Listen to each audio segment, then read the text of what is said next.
warahmatullahi wabarakatuh. Selamat pagi teman-teman. Lagi titik perubahan. Masih dengan edisi Daily Reflection Dr. David Raffins. Alhamdulillah kita sudah memasuki satu Ramadan ya. Insya Allah ini bareng semua awal Ramadannya. Dan mudah-mudahan nanti lebarannya juga bareng. Baik, sebelum kita bahas kita pagi ini, mari kita berdoa terlebih dahulu sebagai wujud syukuran atas nikmat, rahmat, dan kepahaman dalam aktivitas kita pagi ini. Berdoa silakan. A'udzubillahi minasyaitonirrajim. Bismillahirrahmanirrahim. Rabbi zidna ilma warzuqna fahma birahmatika ya arhamar rahimin. Amin. Monggo Kang. Oke. Bismillahirrahmanirrahim. Assalamualaikum warahmatullahi wabarakatuh. Selamat pagi. Ini kita masuk ke April 27. Kita harus menyadari bahwa suasana batinnya atau pemahaman batin atau inner state kita itu diketahui gitu ya, dan didistribusikan. Jadi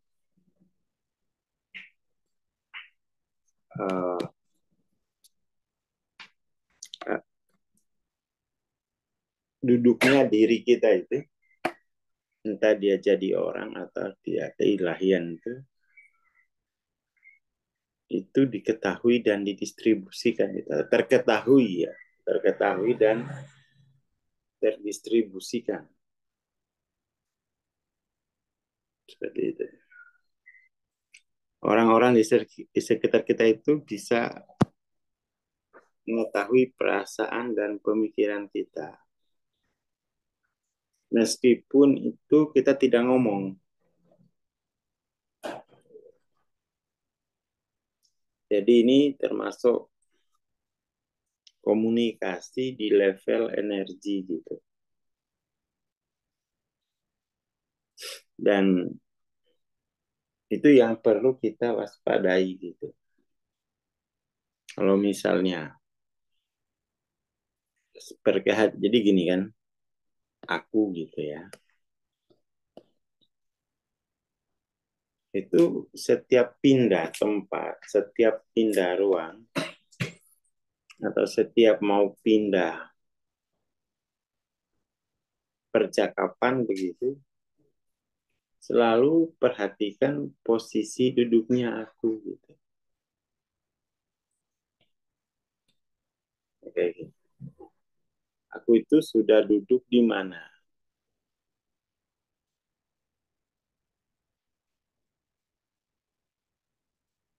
Ya kan? Karena ini energinya itu terdistribusi dan bisa ditangkap oleh orang-orang di sekitar kita. Seperti itu.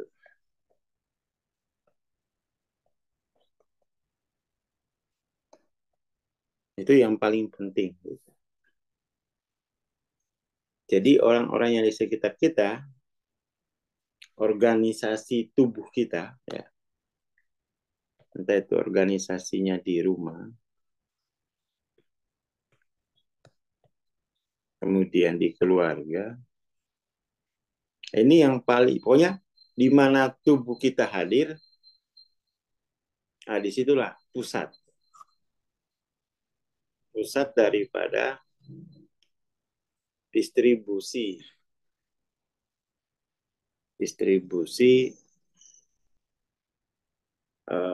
rasa keakuan kita. Jadi rasa keakuan itu dia spirit, statusnya kan spirit. Nah, spirit ini kan hadir di materi kan, hadir di alam orang. Itu ada besaran spiritnya gitu. Ada. Jadi sekali hadir itu spirit itu mendistribusikan kesadarannya, entah itu dibahasakan atau enggak. Tapi perkehadiran itu spirit itu dia terdistribusi. Makanya misalnya gini, kita baca novel, ya kan, kita baca novel. Apalagi misalnya novelnya itu berkesesuaian dengan jalan hidup kita. Gitu. Itu kita akan merasakan semacam ada solidaritas batin. Gitu. Kita bisa menangis. Karena kita masih bisa merasakan spirit dari tulisan itu. Gitu. Nah, kan?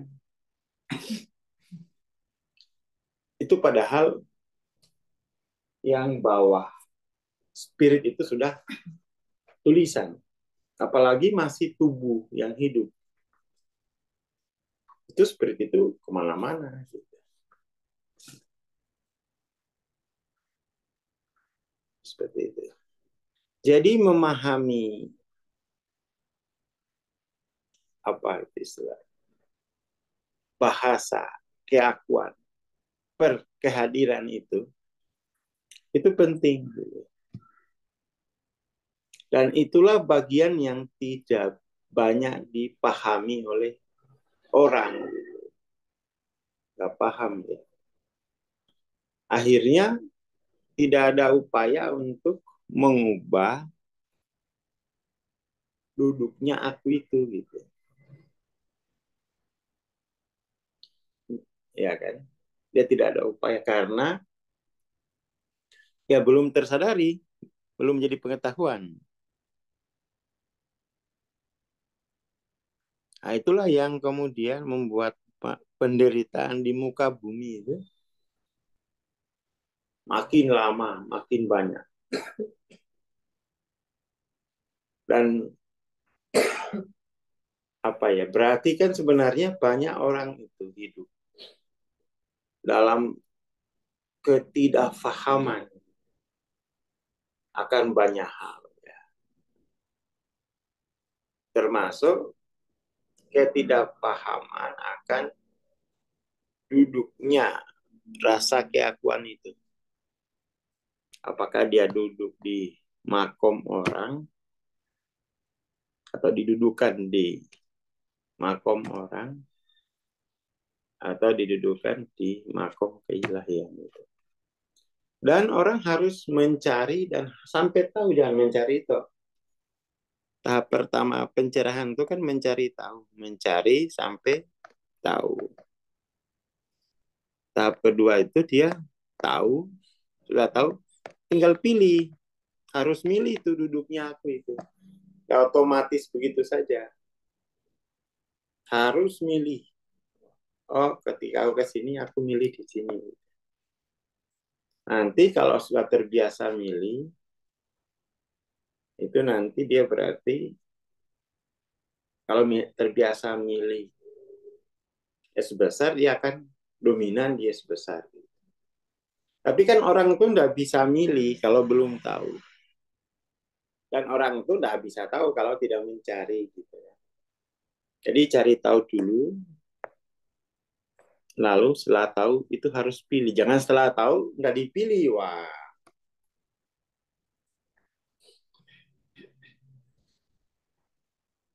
harus dipilih. Harus dibiasakan aku itu didudukan.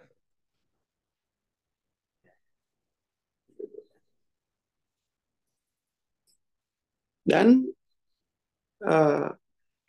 pada akhirnya melalui apa namanya itu ya sebaran kesadaran itu kita kan berkelompok berdasarkan kecenderungan cahaya kesadaran. Orang nggak bisa kuat kalau cahaya kesadaran nggak sama itu nggak kuat.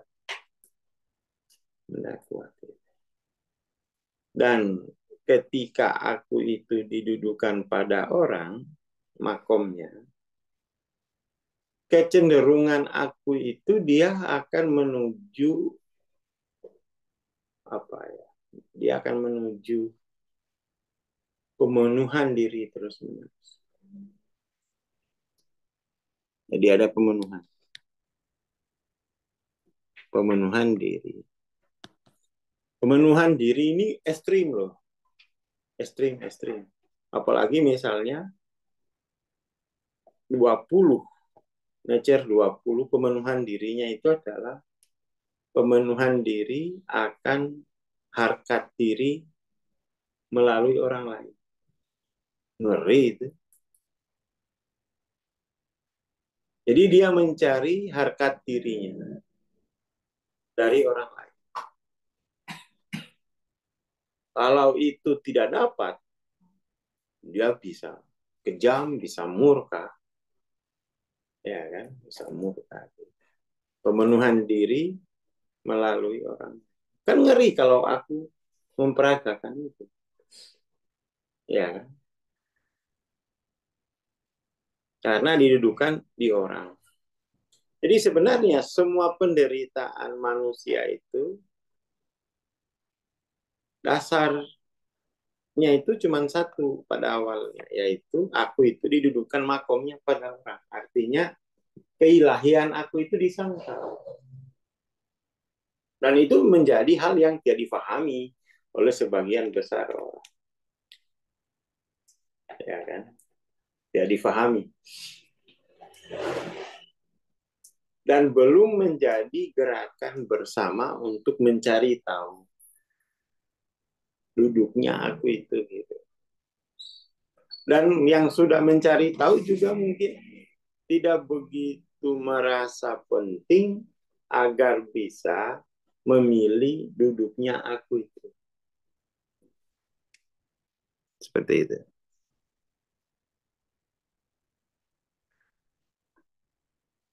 Padahal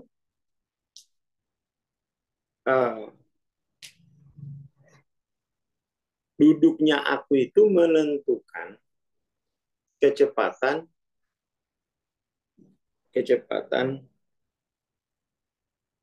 perubahan kehidupan. Kan prinsipnya begini. Apa sih kehidupan itu gitu? Kehidupan itu adalah interaksi spirit plus materi. Itulah kehidupan. Life. Spirit itu punya daya kreatif.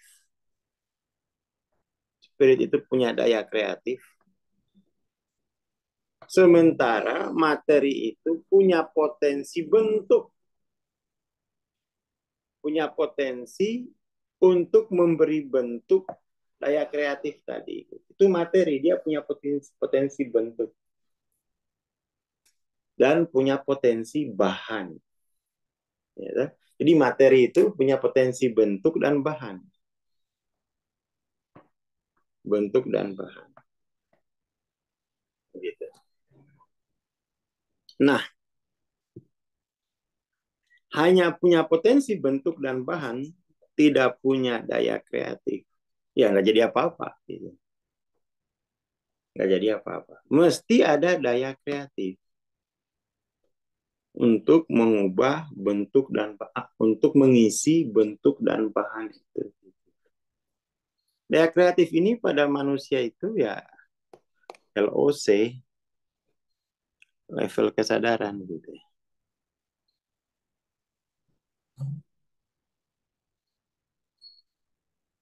Yang paling penting. Nah, kemudian jadi ada kehidupan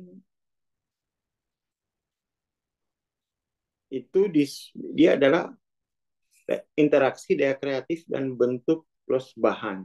Harus ada bahan. Inilah kemudian tuh yang disebut dengan daya daya cipta ilahi itu membutuhkan 3 hal.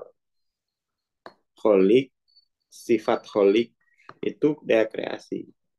Punya karsa, kehendak. Kehendak itu harus diberi bentuk, bari, lalu diberi bahan, musawir.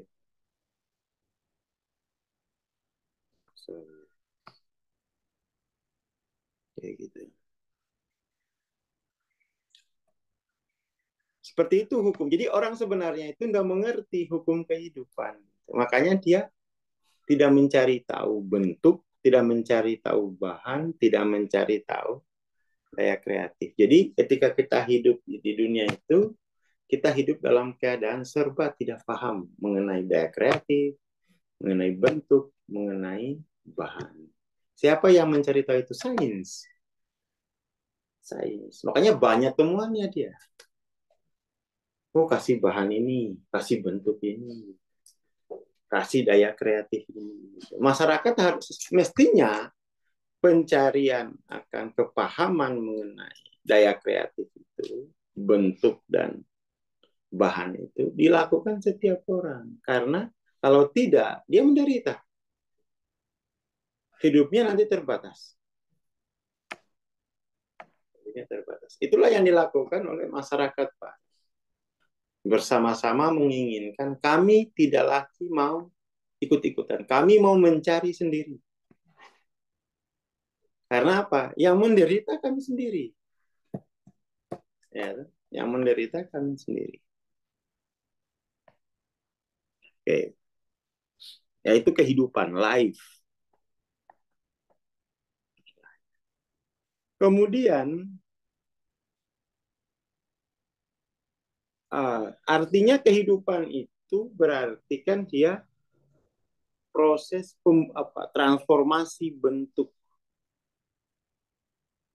Proses transformasi bentuk materi yang disupport oleh daya kreatif. Kan gitu. Jadi, itulah yang disebut evolusi. Transformasi bentuk materi, kehidupan materi itu menghasilkan evolusi gitu. Kehidupan, artinya kehidupan di alam materi itu namanya evolusi gitu. Jadi ada evolusi kehidupan di tingkat materi, ada kreasi sifat hidup spirit. Dia kreatif. Dia kreatif. Dia akan memenuhi bentuk, mengubah bentuk bahkan bisa mengubah materi.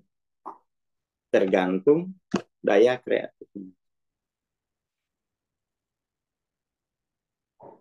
Misalnya, kita sering dengar, sering lihat bahkan cerita wali-wali gitu.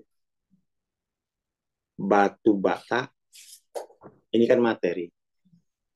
Dibacain apa gitu, bisa jadi emas. Bentuknya bisa segi 4, bisa bundar, suka-suka dia. Dia ubah bentuknya, dia ubah bahan melalui daya kreatif. Itulah kehidupan. Itulah kehidupan. Kita kan sering dengar.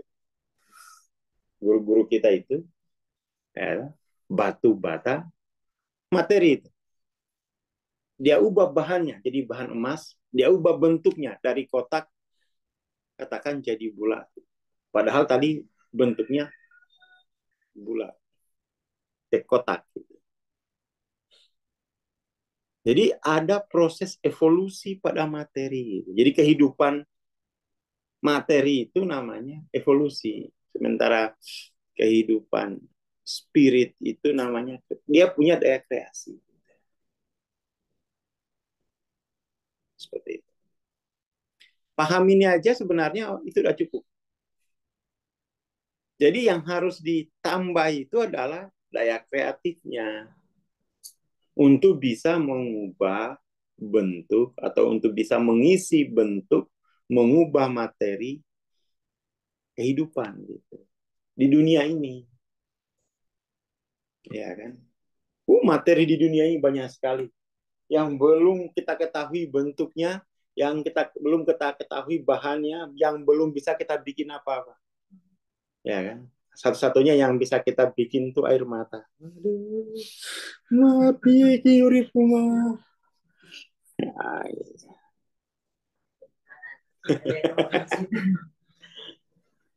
Kalau dia tahu bahwa kehidupan itu adalah interaksi antara spirit dan materi, dia akan terus belajar. Karena materi di alam raya ini, berapa sih yang kita tahu? Ya kan? Paling orang Muna hanya tahu kambuse. Tahu kambuse dia. Kabuto gitu. Belum bisa dibikin sesuatu yang baru. Kenapa?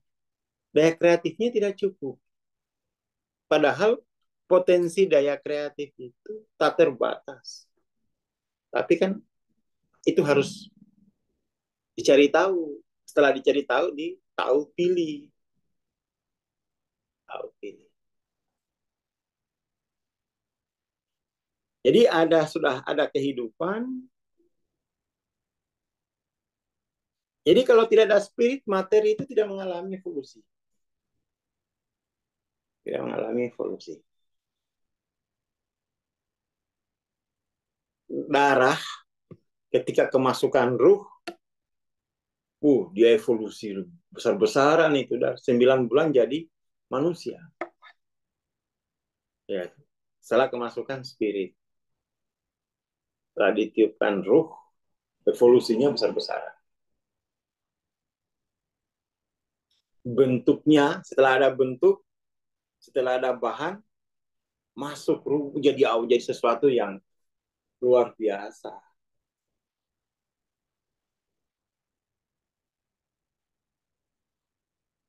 Kemudian evolusi materi itu, jadi perubahan bentuk materi dari A ke B, inilah kemudian tuh ada waktunya. Jadi waktu itu sebenarnya tergantung juga sama daya kreatifnya. Berapa juta tahun yang diperlukan evolusi untuk menjadi batu bata ke emas gitu. Kalau dengan daya kreatif alam secara normal. Tapi dengan daya kreatif tak terbatas, suka-sukanya itu, wali itu. Mau 5 menit, terserah dia. Kecepatan waktunya untuk mengubah itu, waktu evolusi batu menjadi emas, suka-suka dia. Artinya waktu pun dia percepat. Mestinya itu kalau kita dengar karoma-karoma guru kita begitu, bisa kita pahami dalam konteks sains seperti ini gitu. Udah hanya alhamdulillah, tapi dia nggak paham hukum hidup. Harusnya itu bisa dipahami. Oh, di situ ada daya spirit, ada bentuk, ada materi, ada waktu. Gitu. Sehingga kita berusaha mendekati daya kreatif guru kita. Ya kan? Sehingga perubahan saldo dari 10 juta ke 100 juta bisa cepat. Itu kan berarti hanya soal daya kreatif kita. Maka mestinya pengetahuan mengenai duduknya aku itu penting sekali. Bahkan itu yang paling mendasar gitu. Jangan diremehin. Pentingnya pengetahuan untuk duduknya aku ini. Karena duduknya aku itu membawa daya kreatif tertentu. Seperti itu. Jangan sampai nggak sadar dengan bahwa spirit itu tuh yang dimaksud spirit itu LOC-mu. LOC per saat ini di waktu orang. LOC itu yang kamu pilih.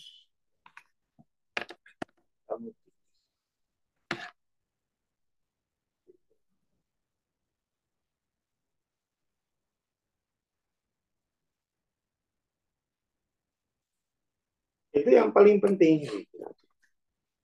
Jadi kita kan selalu menginginkan perubahan materi dengan cepat kan. Mau pakai energinya siapa? Mau pakai daya kreatifnya siapa? Ya. Kita tahu bahwa itu bisa berubah, itu bisa kita capai. Tapi seberapa cepat? Gitu kan? Seberapa cepat gitu. Mau mengevolusikan seberapa cepat dari posisi 10 juta ke 100 juta. Itu kan tergantung daya kreatifmu hari per hari. Ya kan? Tergantung itu. Kita kan selalu merasa nanti saya akan capai, ya tapi seberapa lama? Mengevolusikan posisi saldomu.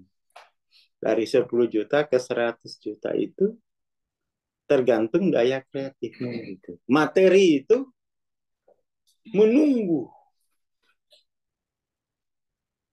Alam materi itu menunggu untuk kamu ubah. Menunggu dia. Itu ditulis oleh Hawking di buku Power Force yang lama. Ambil kita yang lama. Kalau yang baru itu udah enggak terlihat.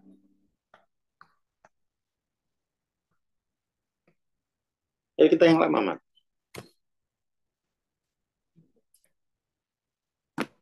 Katanya begini. Alam semesta ini tuh menahan napasnya. Ya, menahan napasnya untuk menunggu kamu ubah. Dia bilang begini bacaannya. Alam semesta menahan napasnya ketika kita secara perlahan memilih jalan mana untuk ditempuh. Jadi alam semesta itu maksudnya alam materi ini itu nunggu dia. Sudah menunggu. Dia akan menyediakan semua bentuk dan semua bahan untuk mewujudkan apapun yang kamu mau. Dia punya itu. Tetapi untuk bisa, jadi keputusan yang kita ambil, keputusan untuk memilih duduknya aku itu kemudian mengaktifasi alam semesta itu. Dan mempengaruhi kehidupan yang tertampung di alam materi tadi. Kita sudah hidup di alam sosial. Alam sosial itu menunggu kita untuk berubah. Tapi itu kan melalui daya spirit hari per hari gitu. Karena itu daya spirit hari per hari itu menentukan laju. Jadi laju evolusi dari A ke B itu menghasilkan, bisa diketahui menghasilkan waktu gitu. Laju evolusi itu misalnya dari A, kan sebelum A itu berubah nggak diketahui waktunya kan. Setelah dia berubah jadi B baru dia diketahui. Oh, untuk mengubah posisi sosial saya dari A ke B itu butuh waktu 2 tahun. Itu harus diketahui gitu. Ini sudah 20 tahun kok nggak ada pemikiran untuk ya sudahlah gini aja, dinikmati. Apa dinikmati? Tagihan listrik udah bengkak. Lebaran, nah ini sebentar lagi kalengkong gua naik nih harganya. Ya, itu penting gitu. Dan orang itu harus mengukur perubahan perubahan hidupnya itu sesering mungkin gitu. Harus berani ngukur. Makanya nanti jam 9 itu kita mau ada kelas kan. Itu sebenarnya pengukuran laju evolusi aku pada Aswara. Kan gitu kan sebenarnya judul ininya itu kan, judul kelasnya itu. Judul kelasnya itu mau memperlihatkan bahwa ada laju evolusi per 2 tahun pada Aswar gitu. Aswarnya berubah, ya kan? Aswarnya berubah seperti itu. Dan orang harus mengukur itu gitu. Kalau dulu per 2 tahun, sekarang saya ukur per 6 bulan gitu. Untuk berarti 6 bulan kemarin saya banyak duduk di mana ya? Kok lambat sekali gitu. Harus seperti itu. Sehingga ada evaluasi gitu ya. Ada evaluasinya per 6 bulan. Kalau dulu per 2 tahun. Per 2 tahun. Harus begitu aku itu hidup gitu. Jadi harus ada perubahan bentuk materi. Kan kita ini kan bukan mengubah bata jadi emas kan, bukan level. Kita mengubah level sosial kita aja. Itu pun waktunya ya setahun, 2 tahun. Kalau wali kan bata jadi emas itu kalau di sosial pakai waktu biasa itu mungkin miliaran tahun. Tapi dia bisa konversi hanya 3 menit atau 2 menit. Saking besarnya daya kreatifnya yang memasuki bentuk dan bahan batu bata. Masuk ke situ dia. Ya, kan? Masuk.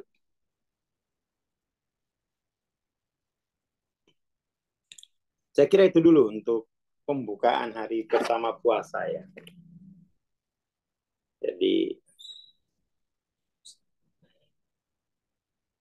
perlu ada pemahaman mengenai kehidupan itu apa sih? Daya kreatifmu itu akan kalau sudah masuk ke alam materi ini dia mengambil bentuk dan bahan. Ya.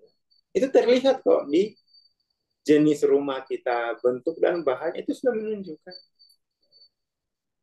Bentuk dan bahan kendaraan kita, bentuk dan bahan gelang kita itu sudah menunjukkan besaran energi kreatif dari rasa keakuan itu. Sebenarnya kalau apa ya, makanya kemudian sainsnya itu harus dua. Ada sains spiritual, itu ngurus soal eksplorasi, cari tahu, segala macam potensi duduknya aku itu kan eksplorasi spiritual. Tapi materi itu juga butuh sains material untuk eksplorasi bentuk dan bahan untuk dimasuki oleh spirit tadi gitu. Kan gitu. Kan itu cerita klasik. Setelah Allah itu menciptakan jenis spirit baru yang dinamai Adam, dicarikan bahannya, diambilin bahan terbaik. Ya kan, nggak sembarang itu, bukan tanah sengketa itu. Tanah terbaik diambilkan bahannya. Itu cerita mengenai kehidupan gitu. Ya kan? Itu kan Allah sendiri bercerita begitu karena itu menjelaskan mengenai daya cipta ilahiyah gitu, divine creation-nya. Kan Allah sendiri yang menceritakan itu. Suruh Jibril itu menkonya malaikat. Carikan bahan terbaik, bahan materi, bentuk terbaik untuk wadah untuk dimasuki oleh spirit terbaru ini. Kan begitu. Cerita Quran itu bukan dongeng, bukan cerita Quran. Kenapa itu nggak dibahas di masjid-masjid misalnya? Untuk memberi inspirasi tentang kehidupan ini apa sebenarnya. Ya, kan seperti itu jalan ceritanya itu. Jadi harus ada eksplorasi bentuk, harus ada eksplorasi bahan, dan harus ada eksplorasi spirit. Kita kan persoalannya kan sebenarnya di sosial aja kan. Sosial itu bentuk kehidupan sosial kita sangat-sangat primitif. Apalagi di kampung saya, primitif sekali. Dan belum diketahui bagaimana cara mengubah dari dalam. Pemerintah hanya tahu, datangkan saja orang asing biar dia bangun. Begitu aja taunya dia itu. Datangkan saja pemodal, biar ini tanah dia keruk. Ya, biar dia bangun. Ya tapi masyarakat di situ yang punya tanah kemana? Nggak diurus. Jadi pemerintahnya ini sebenarnya pemerintahan orang asing, bukan pemerintahan untuk suku-suku itu. Kalau begitu caranya mendingan kembali ke kerajaan lah, wes. Nah, gimana kita disuruh maju tapi kemudian tidak dimajukan daya kreatif orangnya, malah didatangkan orang daya kreatif dari luar gitu. Kalau gitu udah selamat tinggal Indonesia aja kalau model pemerintahannya begitu kan. Digugat sekarang itu pemerintah itu oleh suku-suku loh. Kalau kamu begini caramu, ternyata kamu hanya menjadi agen orang asing. Yang selalu saya tuntut tuh di Kendari misalnya. Bayangkan dia buka fakultas prodi bahasa Inggris. Prodi bahasa Tolaki nggak dia buka. Prodi bahasa Muna nggak dia buka. Bayangkan pelecehan. Padahal itu cuma suku aja kok Inggris itu. Awalnya kan cuma suku. Apa bedanya dengan suku kita? Apa bedanya? Itu harus dikritik. Bisanya. Di UHO itu hanya ada prodi bahasa Inggris, bahasa Indonesia. Tidak ada prodi bahasa Buton, bahasa Muna kasihan, ya, apalagi bahasa Tolaki. Harus ada. Kenapa dibeda-bedakan? Ya. Memang ada sengaja dibodohkan di situ. Biar bisa diambil tanahnya. Gitu aja desainnya kan. Pasti begitu. Dan terbukti kan. Tanah-tanah itu nggak dimiliki lagi oleh suku-suku. Padahal dulunya sejengkal tanah itu pasti milik satu suku tertentu. Nggak ada tanah kosong. Dulu aja Pak Karno itu ketika mau bikin Indonesia kan minta restu sama raja-raja yang punya tanah. Keliling ya, Kemuna juga pernah ketemu raja. Setelah itu lalu kok didatangkan orang asing yang bangun. Terus kitanya ya terserah kalian loh. Yang punya tanah siapa bos?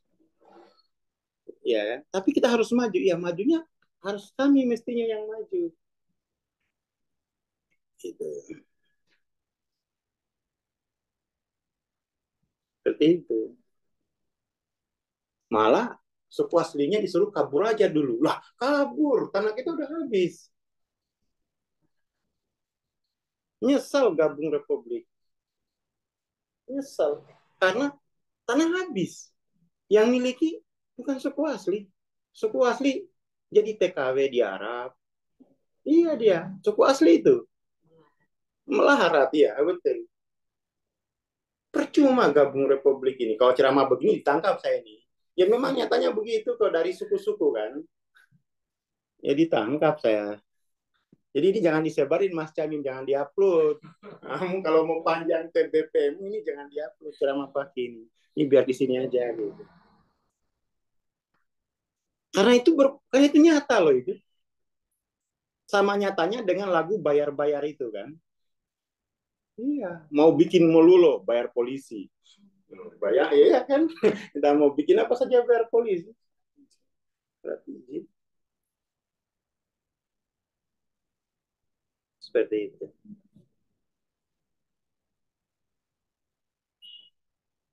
Iya, jadi di bulan puasa ini kita mesti punya kesadaran spiritual, punya kesadaran kebudayaan gitu. Kita tapi saya masih beruntung jadi orang Muna. Orang Muna tanahnya selamat ya, nggak ada asing di sana, aman, nggak ada, nggak dikasih. Pemerintah saja mau bangun kota, kok timbun laut sendiri kau. Mau ambil tanah siapa? Walaupun banyak uang, akhirnya Kabupaten Muna itu kotanya masih nyari tanah pemerintah itu nimbun laut ya, karena mau ambil tanah siapa? Rakyat nggak mau pertahanan. Pusing itu Pemda Muna itu gitu aja memang karena dia masih nyari tanah. Akhirnya tiap bupati nimbun tanah, nimbun laut. Bagus, ketimbun laut. Ketimbun laut. Nggak akan dikasih tanah sama karena rakyatnya itu sadar dulu ini milik kami, nggak boleh dijual. Ketimbun sendiri. Kalau Indonesia jadi itu uangnya Indonesia, itu uang hasil laut dia timbun. Nggak bisa. Kalau mau ambil emas, ambil aja emasnya, tanahnya jangan. Kan katanya mau ngambil emas. Jangan ambil tanah, ambil emasnya aja. Beda di Palu, Bang. Tanahnya masyarakat diambil semua. Iya, katanya mau cari emas, padahal ngambil tanah. Kan beda itu, tanah sama emas. Jadi perlu ya, bulan puasa itu kesadaran spirit, dan orang dalam juga harus daya kreatifnya cepat gas. Cepat digas. Tapi nggak ada yang pimpin. Harus ada yang pimpin itu. Makanya saya ingin sekali seluruh toriko di Indonesia itu memimpin transformasi daya kreatif suku-suku. Suku-suku kita ini nggak bodoh kok. Nggak bodoh. Saya keliling tahun 2017 sampai 2018. Saya keliling Indonesia itu. Saya kedatangin orang-orang. Nggak bodoh. Hanya nggak ada yang pimpin aja ini. Dipimpin sekolah, disuruh tinggalin kampungnya itu. Masuk jual tanahnya untuk sekolah. Padahal hanya diganti selembar ijazah. Lah, gunanya apa? Memang bisa kita tanam pisang di ijazah? Nggak bisa. Tanam apa di ijazah? Padahal yang kita jual ini yang bisa ditanami. Ya kan? Kan rusaknya masyarakat suku itu begitu. Nggak ada pemimpinnya. Padahal kalau kita orang Indonesia itu belajar, kalau belajar kesadaran, bisa itu sampai tengah malam.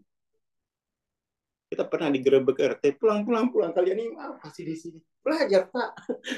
Udah pagi-pagi aja belajar sekolah. Gitu. Nggak bisa, ini udah terlambat. Tanah kita udah mau diambil asing. Karena kita, ya gimana? Bahasa kita nggak pernah diangkat sebagai kurikulum untuk nulis novel, untuk nulis paper gitu kan. Bahasa mereka saja yang besar-besarin. Bahasa kita kan sebenarnya sama saja bahasa itu ya. Sama saja. Seolah-olah lidah mereka itu karatnya beda dengan lidah kita gitu kan, kayak emas. Aku pikir-pikir itu sakit hati aku sama sekolah ini. Kita kalau ngomong sedikit, saya baca one jadi wan. Ya kan? Salah. Kita baca one tertawain. Padahal lidah mereka juga itu kalau ngomong Ibnu Rus, Averroes, tidak sama. Tapi mereka kita tertawain. Tapi giliran kita yang salah, gara-gara lidah kita lidah Muna, tertawain. Gimana? Iya, tidak adil itu sekolah itu. Kadang-kadang, gimana ini? Kalau orang Barat bilang Ibnu Rus, bisa kali tanya itu? Tidak bisa, dia bilang Averroes. Tidak ada Averroes, adanya Ibnu Rus. Itu mereka tetap nulis Averroes dibenarkan. Tulis Ibnu Rus salah itu katanya. Karena bukan begitu lidah kami. Bila lidah kita tulis di kertas, ya salahkan. Oh, 0 kau dapat. 0 kau. Habis lagi, sabet rotan kita. Bagaimana kan pendidikan ini? Orang Barat yang salah, nggak bisa ngomong Ibnu Rus, dia bilang Averroes, dapat 100. Orang yang bilang begitu, dapat 0. Sakit hati ini sama sekolah ini. Bikin sakit hati. Bayangkan Yusuf dibilang Yosef. Coba kalau misalnya aku tanya, ada Yosef di sini? Nggak ada. Adanya Yusuf. Dapat 100 itu. Bayangin coba. Daud dibilang David. Jauhnya. Nuh dibilang Noah. Bukan main. Tidak fasih lidahnya. dapat 100, tapi giliran kita kasih yang baca. Misalnya siapa itu? Mikel. Oh, ditertawain 0. Harus Michael, ya Allah. Baca Nikel lama-lama. Sekolah kita itu begitu. Jadi semua yang dilakukan Barat itu betul semua. Kan kita harus ikuti walaupun salah. Ya kan? Apa? Nuh jadi Noah. Salah, tetap Nuh. Tapi kalau nulis harus Noah. Kalau nulis Nuh salah. Yang asli ini kalau di kampungnya namanya Nuh, bukan Noah. Misalnya begitu kan, sesuai nama kampung kan. Kan begitu. Bayangin nih, Musa disebut Moses.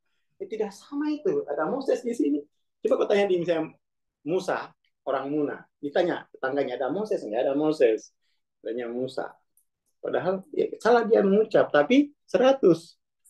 Giliran kita yang salah, 0. Wah, itu ketidaksadaran budaya. Padahal kan kalau di Quran itu kan, suku-suku itu sama derajatnya. Bersuku-suku, berbangsa-bangsa dia. Kan itu ditempatkan sama, nggak ada suku yang diunggulkan. Apa sih unggulnya suku Barat itu? Bilang Musa saja nggak bisa, bisanya Moses. Ya, sama aja dengan kita. Sama aja dengan kita. Kalau bilang apa dalam bahasa mereka pasti salah juga. Tapi masalahnya nilainya beda. Kalau mereka yang salah, tetap benar. Kalau kita yang salah, oh ini contoh orang bodoh ini. Langsung dihukum. Langsung dihukum. Nah, ini contoh orang bodoh ini.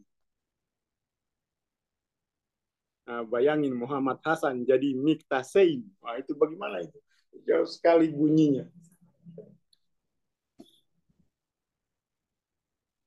Nah, giliran salah viral kita. Ini contoh orang bodoh ini. Dipanggil bupatinya di tempat bikin kursus bahasa Inggris. Giliran dia kasihan, dia salah ngomong bahasa Muna, kayak tidak panggil bupati Barat. Wajar ini sukumu bahasa Muna ya. Tidak pernah.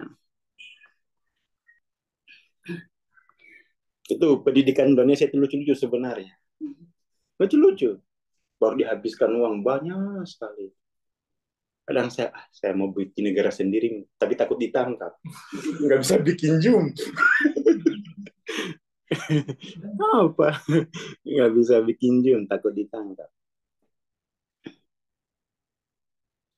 Ya, saya kira itu dulu. Jadi, tapi memang kelemahannya apa itu? Masyarakat pribumi itu daya kreatifnya rendah.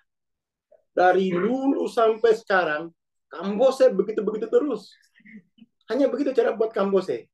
Tidak ada kasih meses, kasih cake. Nggak ada kreativitas. Pokoknya hanya kasih kapur. Allah. Coba dikasih meses kah, dikasih keju, dikasih apa kayak itu ya, kayak bahan-bahan pizza itu kan. Atau enak. Kasih apa kayak pasta misalnya kan, Kambose pasta.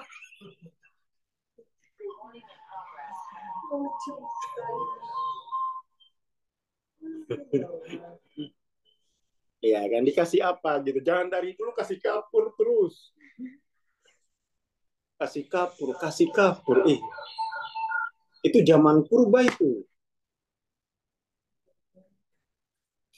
Zaman purba. Masih begitu karena kurang daya kreatifnya. Sehingga bahan dan bentuk itu tidak berubah. Gitu dia. Kambose itu makanan paling enak di Muna itu Kak Ade. Itu kalau makan itu 3 tahun bisa nggak lapar.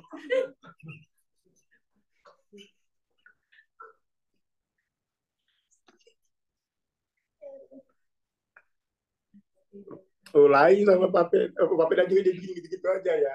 Coba ditambahkan kumis kucing atau kumis harimau kasih apa sih, bahan-bahan yang kita kan banyak. Nggak ada upgrade itu karena daya kreatifnya terbatas. Daya kreatifnya terbatas. Nah itu dia butuh orang-orang dari dalam itu butuh dinaikkan daya kreatifnya. Sekolah nggak mampu itu menaikkan daya kreatif. Nggak mampu dia.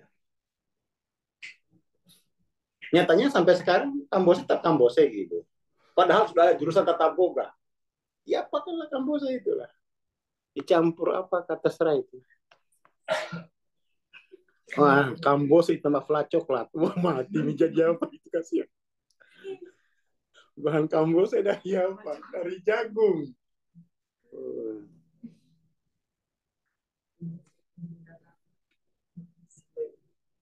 Ya, tapi kita orang pribuminya sendiri juga masalah.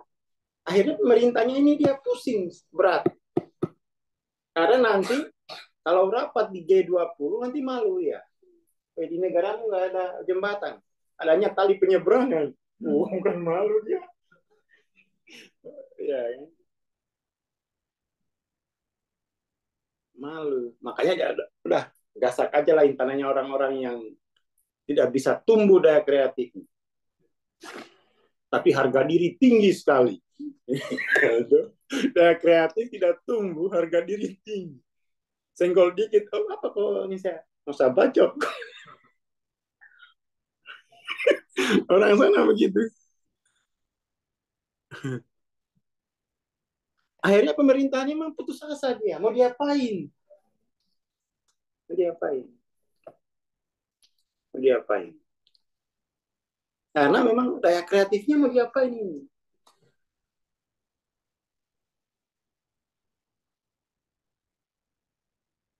Jadi perlu dipahami bahwa kehidupan itu interaksi, spirit ditambah bentuk plus bahan. Itulah materi itu punya bentuk. Gak ada kok materi nggak ada bentuknya itu. Dia include bentuk plus ada bahan. Materi itu form plus bahan. Bayangin kalau nasi nggak ada bentuknya, bagaimana mau dimakan itu? Ya, harus ada bentuknya.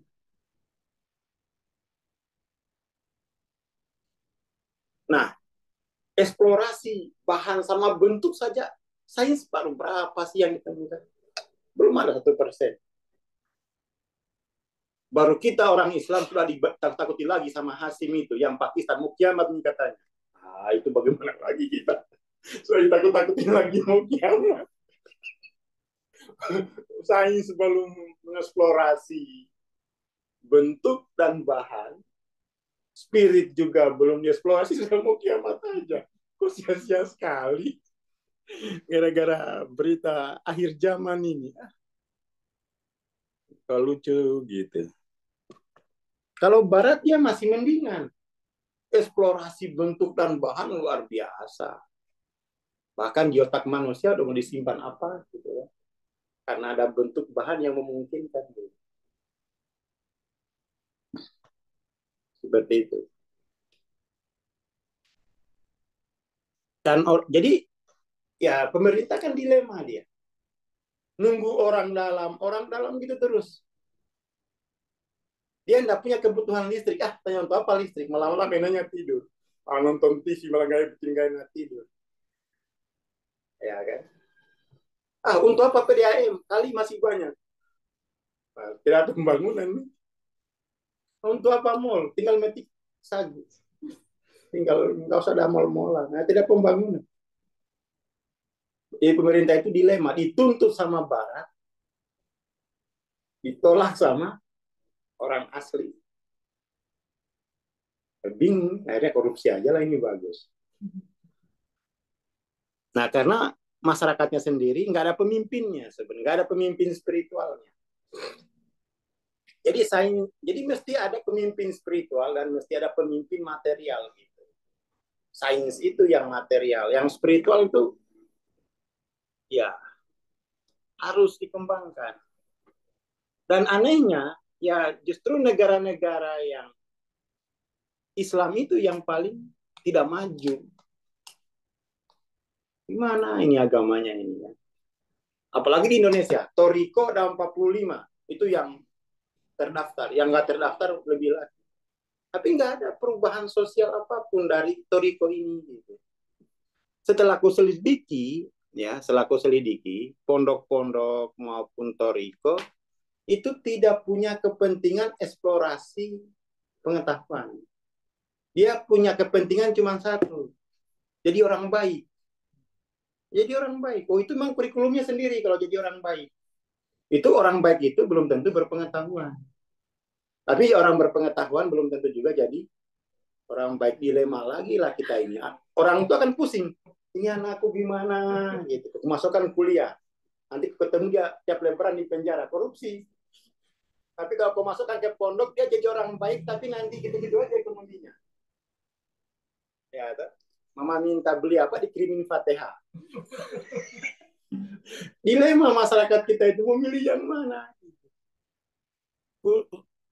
Saya lihat-lihat itu, oh toriko-toriko kita ini, pondok-pondok pesantren kita ini, itu camp untuk orang baik, bukan orang cerdas. Bukan orang cerdas. Nggak pernah kita dengar ada di toriko itu telah melahirkan pengetahuan gitu, nggak ada. Tapi orangnya baik-baik. Orangnya baik. Sampai tanahnya dikasihkan ke orang asing.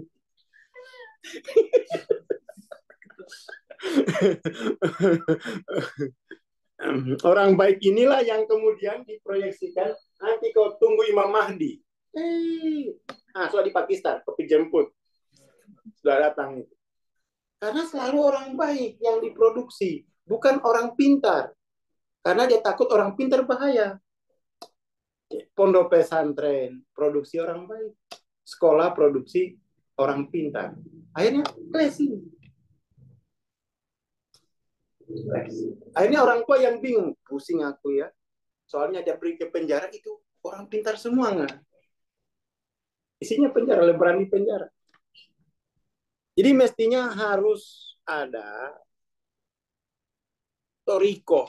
Pingin saya seluruh toriko saya itu, oke, orang baik itu bagus, tapi harus berpengetahuan. Orang baik toh tidak berpengetahuan, capek mertua, bingung mertua mau diapain ini. Ya, hanya baik tapi tidak bisa tuh Indomaret dibayar dengan kebaikan. Nggak bisa. Nggak bisa. Nggak bisa Indomaret dibayar kebaikan. Itu problematik di Indonesia. Ya. Pesantren promosi kebaikan. Sementara sekolah promosi kecerdasan. Dibelah dia. Dibelah. Harusnya satukan. Sebenarnya sih orang baik itu dari rumah itu udah cukup itu, ya kan? Dari rumah. Loh, ya kan? Tapi ngeri juga di rumah, nggak ada kebaikan, isinya rotan sama kayu. Akhirnya anak-anak, wah, belajar jadi baik di mana? Tapi sebenarnya memang harusnya itu dunia ini itu jadi damai kalau orang baik plus yang cerdas. Agama ini kan ilmiah, amalia, bukan amalia toh. Dia harus ilmiah juga. Wah, sudah berhenti. Oke, itu saja. Terima kasih. Assalamualaikum warahmatullahi wabarakatuh. Waalaikumsalam warahmatullahi wabarakatuh. Terima kasih Bang Ansar, terima kasih teman-teman. Ya, selamat menikmati ibadah puasa ya. Selama bulan Ramadan ini insya Allah kita akan nerusin bedah buku finansial terapi ya. Dan nanti jam 9 insya Allah kita akan lanjut kelas Inilah Aku. Baik, terima kasih. Assalamualaikum warahmatullahi wabarakatuh. Selamat